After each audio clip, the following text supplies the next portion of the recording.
The French music scene of the mid 1970s was known for chamber rock, jazz rock, folk rock, symphonic rock, chanson, and thanks to the pioneering efforts of one band, it also became eventually known for funky hard rock. The band responsible, Ocean, and from their 1976 album God's Clown, the track From Death to Life.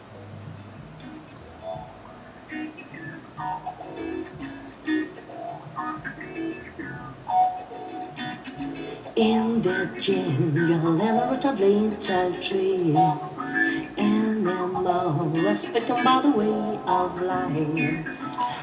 Singing in English, apparently, although it's kind of hard to tell what they're saying with those accents.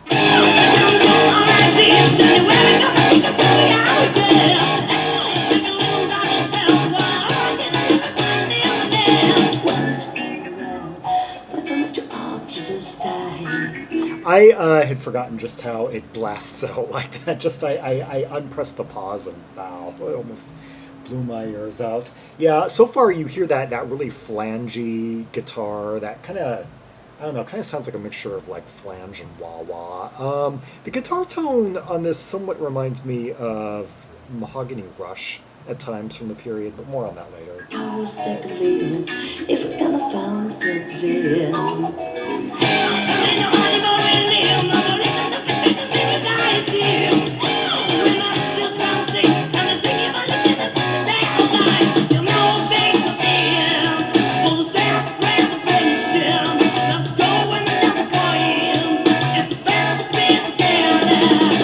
I wonder why they chose to sing in English, because that's a rarity among French bands. The French tend to be very proud of their language, and maybe it's because of the kind of music that they're playing. They thought that French just wouldn't jive with it, although it was proven in the 80s by some bands like Sortilege and the like that the French language does sound very good in like hard rock, heavy metal. It's just as long as you have a really confident, bold front person. I guess it's like been kind of like long assumed that just French is like one of the languages that wouldn't be, since it's like the a romance language. Whereas like German people might assume would be more suited to metal because the syllables are harsher.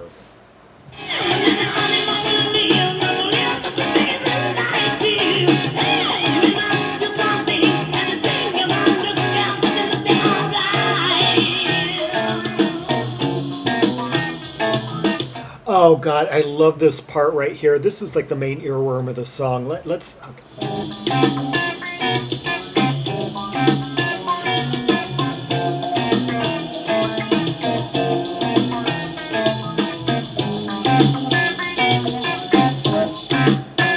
Oh, how would I describe that sound? It's kind of like enveloped and just that. It's got like this trebly, kind of windy, spacey, kind of.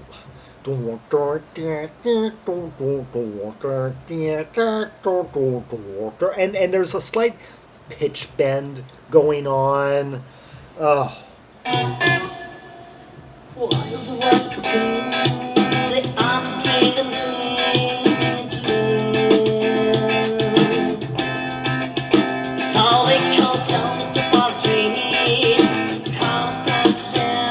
Like A minor with like an altered chord in there somewhere.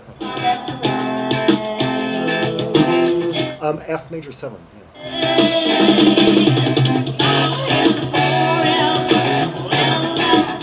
Oh, that's pretty clever, going from F major 7 to F sharp.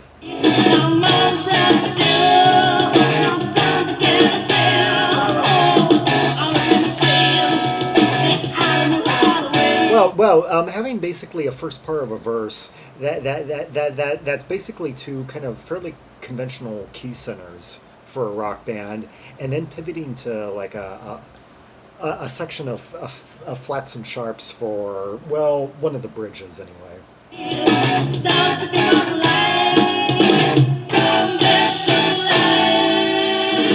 it's a compositional device I love when a band when a song is for one section in the conventional key centers, like you know the major chords and such, or the majors and the relative minors, and then they find an opportunity to rise kind of like half a step to a flat or a sharp, and then the next section of the song is all flats and sharps, including some keys that you couldn't have really logically gotten to from the prior section of the song.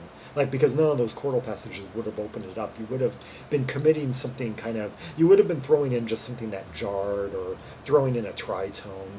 But yeah, take the opportunity, and suddenly you're going into this alternate key realm.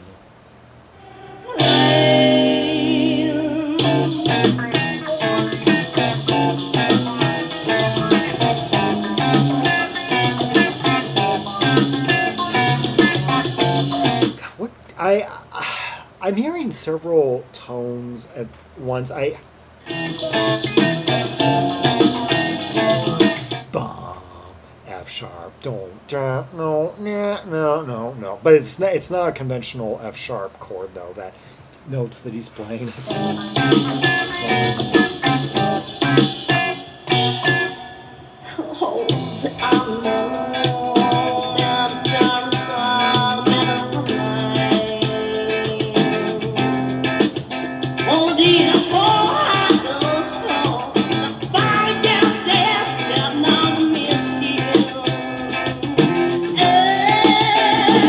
Guy, he's got that kind of acid fire in his voice, and the just flangey chords, kind of in that slick tempo, and the drum roll leading us into the next section.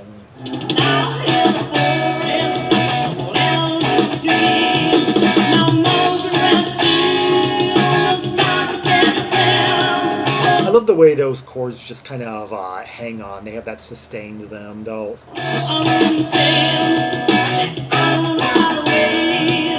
Yeah, and how the vocalist is like stretching out his syllables like in tandem with the sustain chords. Like there'll be that jung jung jung like that, and it's like that jung that the singer follows that, mimics that almost.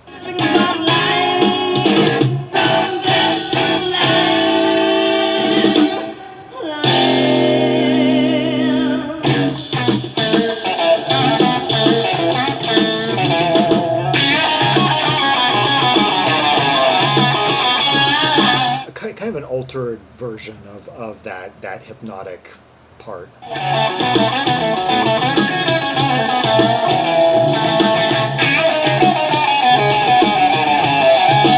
Wow, that is some real thick tone right there that he's working up in that solo. And notice how jerky the bass has been kind of during that section, that boom, boom, boom, boom, boom, boom, boom, boom, boom, boom, boom.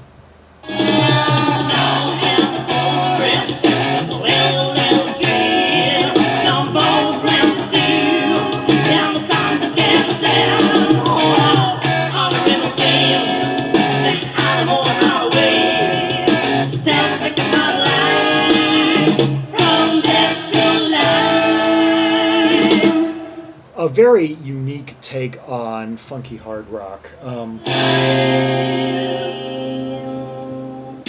It's only natural, I guess, that a band that came from a country that was more known for kind of romantic sounds and more, because a lot of French rock of the '70s tended to have that creamy, misty vibe, influenced as it was by chanson. And like that vibe that pervaded through like the symphonic scene, the space rock scene in France. Even the jazz rock bands tended to have more of that creamy, misty vibe to them, like Edition Special, Cortex. And this, finally you have a band emerge that's obviously drawing more, say, from like, like the funk rock that was coming out of the UK, and to a lesser extent North America, and like Zeppelin. You can maybe hear a bit of Free, and Mahogany Rush, whether or not the band was aware of them. Whether or not Ocean, the members of Ocean were, well, I don't know. Mahogany. Yeah. I wonder how big. I wonder how big. Considering that they were from French Canada. Yeah. I wonder how big Frank Marino and company were in. Yeah. Anyway, it's kind of an, I guess, just natural that a French act incorporating those influences was nonetheless going to have, just filtering through that French DNA, that funky hard rock was ultimately going to come out very different from a French act, and just have certain nuances about it, certain spacey qualities, certain, oh, a certain like hypnotic sustain to it that that's unique for rock in that, at that end of the spectrum anyway.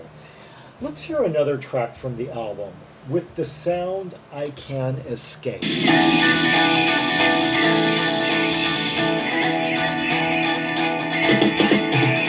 Kind of a wall of sound riff right there.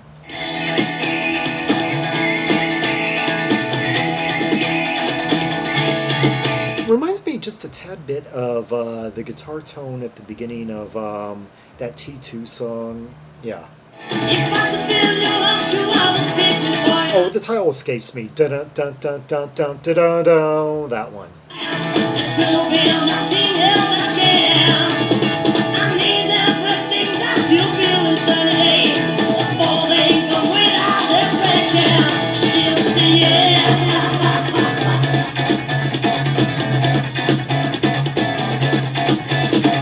I'm noticing now here, two songs in a row, you start to pick up on that this band has a certain kind of way of, it's something that they employed like in bridges maybe, like to this band definitely likes altering the cadence between different movements, and that they'll go into this real tight kind of locked where it's still kind of, where the cadence is still open, but the rhythmic, like that, like the guitar will be playing like in this real tight kind of locked groove, and sort of, well, I'll study it more when I hear it again.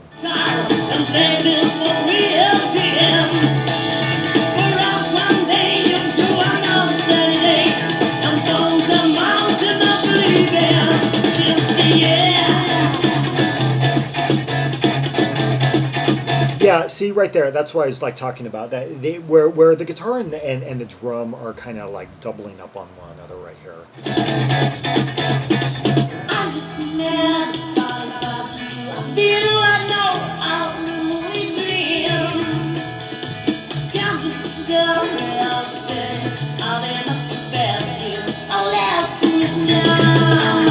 I can. It's so strange. I can tell that he's singing in English, but I cannot decipher a single word.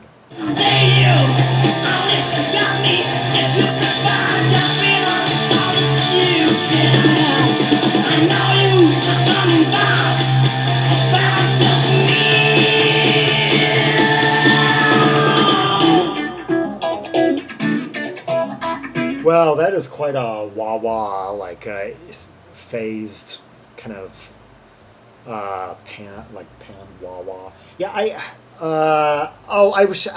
thought I made out. It slipped my mind now.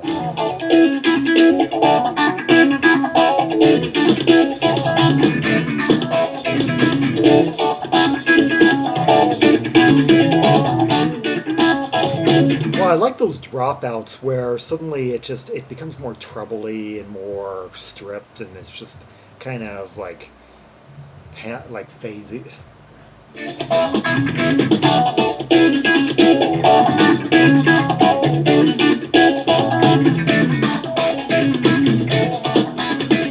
Yeah, it's just kind of panning between my two speakers.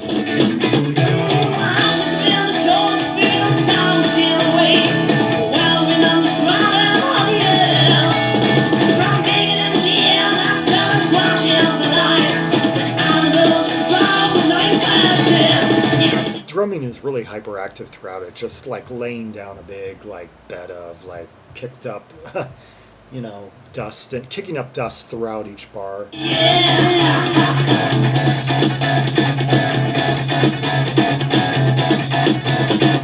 Now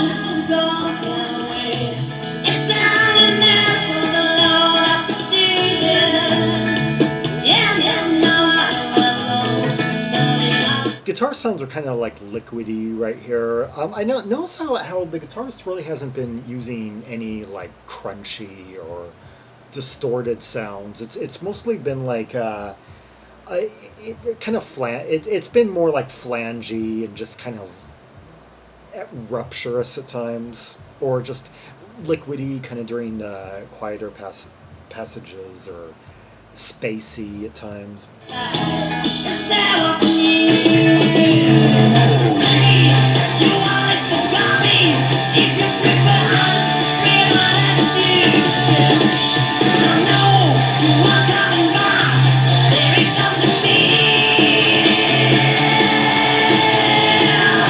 Oftentimes, I like the singer's voice. He's got a good rasp. Although at times it's almost like he's an apparition because he keeps on getting like obscured by a lot of just the swelling volume just generated by, well, the guitar primarily, and also kind of the bass is doing, the bass is just kind of filling out the bottom end with a lot of kind of sustain notes here, but, and making it louder, of course, thicker, but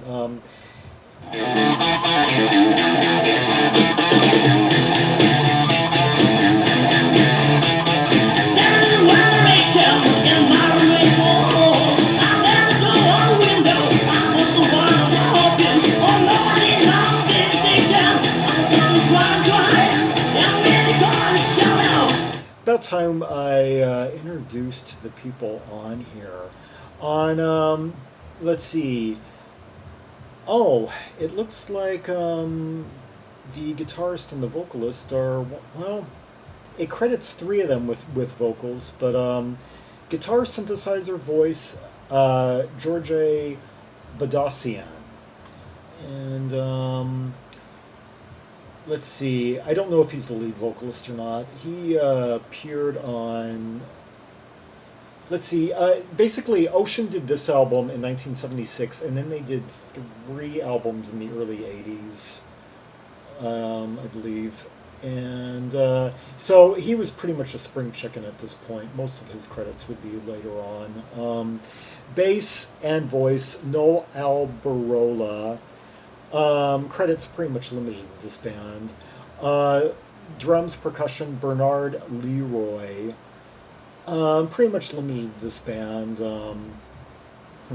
Appeared on a 1979 album by one Ann Christ.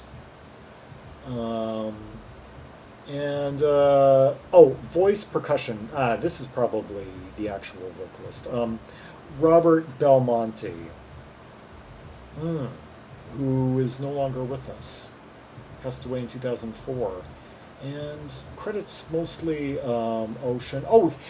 He appeared the following year on that album Manderley by Patrick Abriel, Stratageme. Yeah, that was another good kind of French hard rock, glam rock album. Came out in 1977, yeah. Interesting to know that there's a connection between that and Ocean.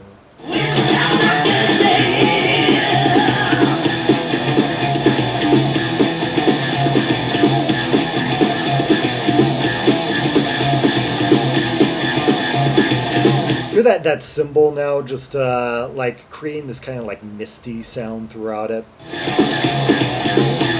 Giving the feel like waves are crashing and just everything's just soaked. The stormy vibe.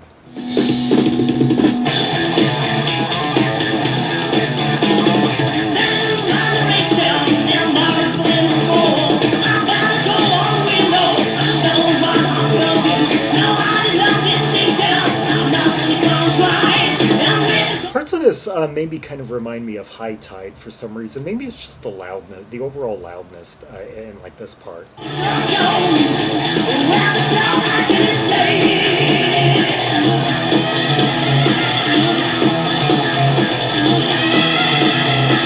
Because Led Zeppelin never had this kind of abandon on record. No, not even on their first album.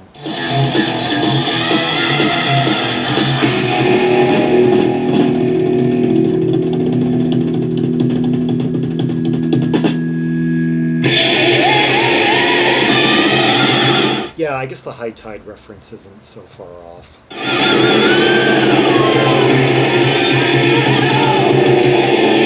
Because the first thing I think of when I think of high tide is scary.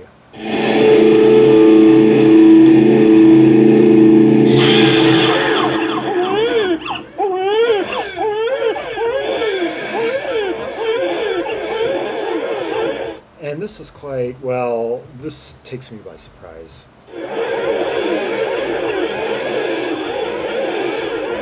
Because when I think of this album, I think of moments like that. I think of that. This stuff, I guess, kind of, oh, it slipped my mind.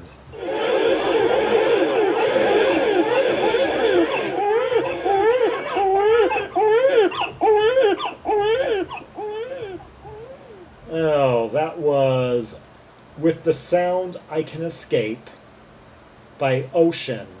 And before that, From Death to Life by Ocean from their 1976 debut album, God's Clown, released that year on the Crypto label.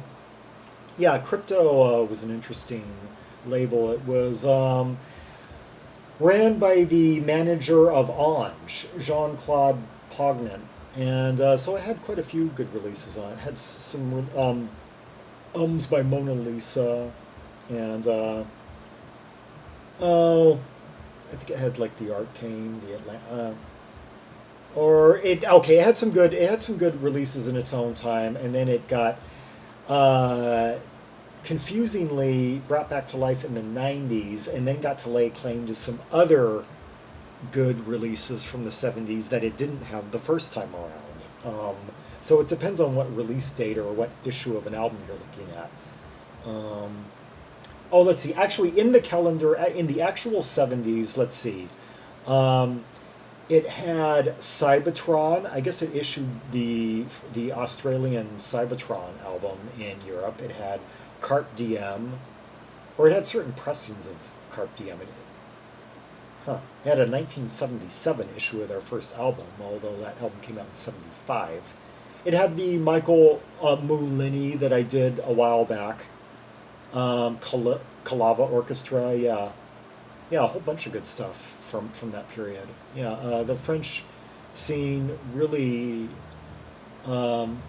active during the mid to late 70s. A lot of great music from across the musical spectrum, and for more of that, including more Rubies and Sapphires from Ocean's God's Clown album, see the directory of albums by French artists linked in the description below.